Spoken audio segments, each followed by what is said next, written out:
Algodón. Imaginen un campo que se extiende sin fin bajo el sol abrasador del Mississippi. Ahí es donde todo empieza. Iglesia. El eco del gospel resonando en una pequeña capilla. La primera llamada del alma, la primera forma de expresión.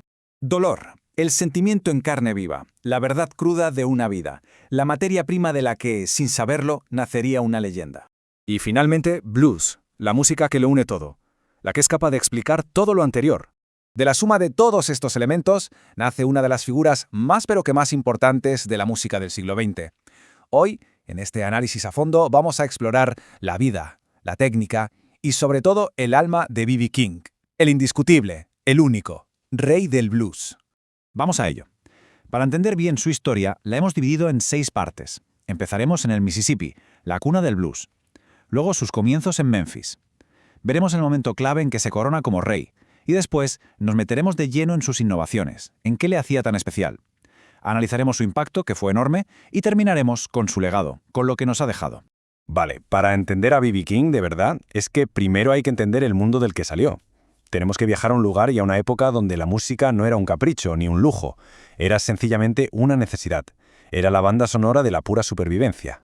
Y en el centro de todo está el blues, claro. Un género que, si lo reducimos a su mínima expresión, se apoya en 2 ideas clave. Por un lado, la esencialidad musical. O sea, no hacen falta grandes adornos, solo tener algo que contar. Una verdad. Y por otro, la expresividad. Cada nota, incluso cada silencio, tiene que estar cargado de sentimiento, de intención. Y nadie, de verdad, nadie, supo unir estas 2 cosas como lo hizo B.B. King con su guitarra. Y todo arranca aquí, en un pequeño pueblo llamado Itta-Bena, en Mississippi. Allí nace Riley B. King, en 1925. Su infancia suena a 2 cosas que marcarían su vida para siempre. Por un lado, el trabajo durísimo en los campos de algodón, que le enseñó lo que es la vida sin filtros, y por otro, los cánticos de la iglesia, el gospel. Ahí es donde aprendió que la música era el vehículo perfecto para soltar las emociones más profundas. Con todo ese bagaje sonoro y, sobre todo, emocional, el joven King necesitaba buscarse la vida, buscar un futuro. Y en el sur de Estados Unidos de aquella época, ese futuro tenía un nombre muy claro: Memphis. Así que, a mediados de los años 40, da el salto. Se instala en la que era la capital musical del Delta. Y ojo, Memphis no era una ciudad cualquiera. Era un auténtico hervidero de sonidos, un cruce de caminos donde el blues del campo se enchufaba a la corriente, se electrificaba y se mezclaba con el jazz, con el soul.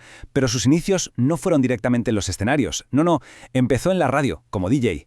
Se hacía llamar el Beale Street Blues Boy. Claro, el nombre era un poco largo, así que la gente lo fue acortando. Primero Blues Boy y de ahí al icónico Bebé.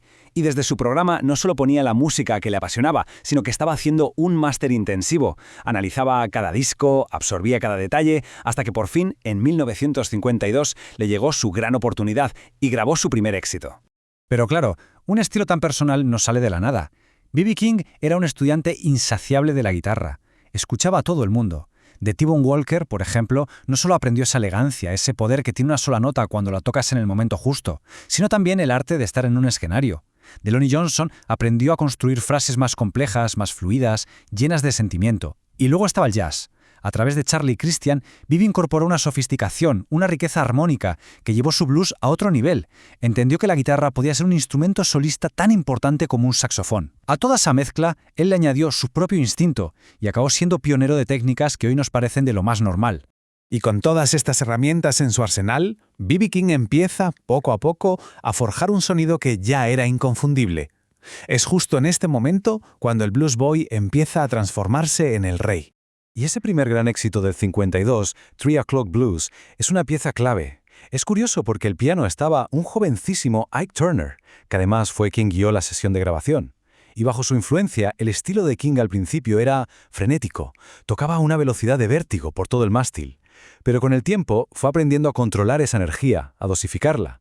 Descubrió que el verdadero poder no estaba en la cantidad de notas que tocaba, sino en el espacio que dejaba entre ellas. Llegan los años 60, y aquí hay un punto de inflexión brutal.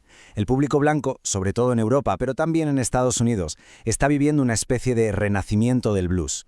Todo gracias a bandas de rock como los Rolling Stones o The Animals. De repente, artistas como B.B. King, que llevaban años curtiéndose en el circuito para público afroamericano, son redescubiertos y elevados a la categoría de auténticos maestros. Canciones como Sweet 16 rompen todas las barreras raciales y lo convierten en una estrella mundial. Y si hay un disco, una obra, que captura toda la magia de ese momento, es el álbum en directo Live at the Regal. Se grabó en el 64, pero salió en el 65. Y esto no es solo un disco, es una clase magistral de cómo tocar, de cómo conectar con el público, de cómo dominar el blues de 12 compases. Es un documento sonoro fundamental para entender no solo a Viking, sino todo el género del blues eléctrico en su máximo apogeo. Bueno, y ahora vamos a meternos en el corazón de su arte. ¿Qué es lo que hacía que la guitarra de B.B. King, su inseparable Lucille, sonara de esa manera tan única, tan personal? La respuesta, como casi siempre, está en las manos. Hay una frase que lo resume todo a la perfección. En el estilo de B.B. King, el sonido y la pulsación, es decir, la forma de tocar la cuerda, están ligados de una forma que no se puede separar. Para él, el sonido no era algo que salía de pedales o de efectos, no. El sonido era una extensión de su propio cuerpo, de la presión, del movimiento de sus dedos sobre las cuerdas. El tono y el toque eran exactamente la misma cosa. Y si lo comparamos con la guitarra moderna, sobre todo la de rock, la diferencia es abismal. Mientras que el rock a menudo busca la expresividad en la tecnología, en la distorsión, en los efectos, en un sustain electrónico, King iba justo en la dirección contraria. Él buscaba un sonido limpio de amplificador, puro. El sustain, la duración de la nota, era limitado, casi como el de una guitarra acústica. ¿Y esto qué le obligaba a hacer? Pues a que cada nota contara, a que cada vibrato, cada bend, saliera directamente de la fuerza y de la delicadeza de sus dedos. Y esto nos lleva a ver cómo construía él sus frases, que eran como pequeñas historias con su principio y su final. Sus solos siempre arrancaban desde un centro tonal, una nota de reposo, lo que él llamaría su casa. Desde ahí se movía la tercera menor, que es la nota que contiene toda la melancolía del blues, un recuerdo de aquellos cantos espirituales de su infancia. Pero aquí es donde venía la magia. Con los dedos de la mano izquierda estiraba esa cuerda, buscando llegar a la tercera mayor, y con ese simple gesto estaba inyectando un sentimiento de esperanza, una pequeña luz en medio de la oscuridad. El resto de la historia la contaban otras notas, como la quinta o la séptima menor, que añadían tensión, una sensación de lejanía. Así que lo más importante es esto: él no tocaba escalas, él contaba historias con la guitarra. Claro. Un lenguaje tan potente y tan universal como el suyo no podía quedarse solo en el blues. El impacto de B.B. King fue mucho más allá, influyendo en prácticamente toda la música popular que vino después. Y el año 1970 es clave. Es el año de The Thrill Is Gone, su mayor éxito comercial. Una canción que, con esa atmósfera en tono menor y esos arreglos de cuerda tan elegantes, lo llevó a un público masivo. Demostró que su blues no era una pieza de museo, sino una música viva, capaz de dialogar y mezclarse con otros estilos.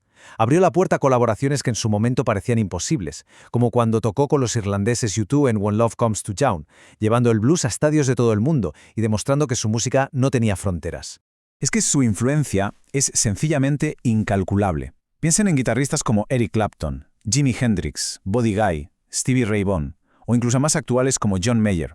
Casi cualquier guitarrista eléctrico importante posterior a los 60 tienen una deuda, sea consciente de ello o no, con el estilo de B.B. King. Y así llegamos ya al final de nuestro recorrido. ¿Qué es lo que nos queda de B.B. King? ¿Cuál es su huella definitiva en la historia de la música? Quizás su legado se pueda resumir en esta descripción, que me parece perfecta, de su sonido. En un mundo lleno de guitarras que gritan, la suya cantaba. Nunca sonaba estridente, nunca necesitó ser agresivo para llamar la atención. Su música tenía algo único, una dulzura que nacía del sufrimiento, sí, pero que se transformaba en una calidez que te abrazaba. Un sonido que de alguna manera era el reflejo perfecto de cómo era él como persona. Y todo esto nos deja con una pregunta final, una reflexión. ¿Puede de verdad una sola nota contar toda una vida? Bueno, en el caso de B.B. King, la respuesta parece ser un sí rotundo.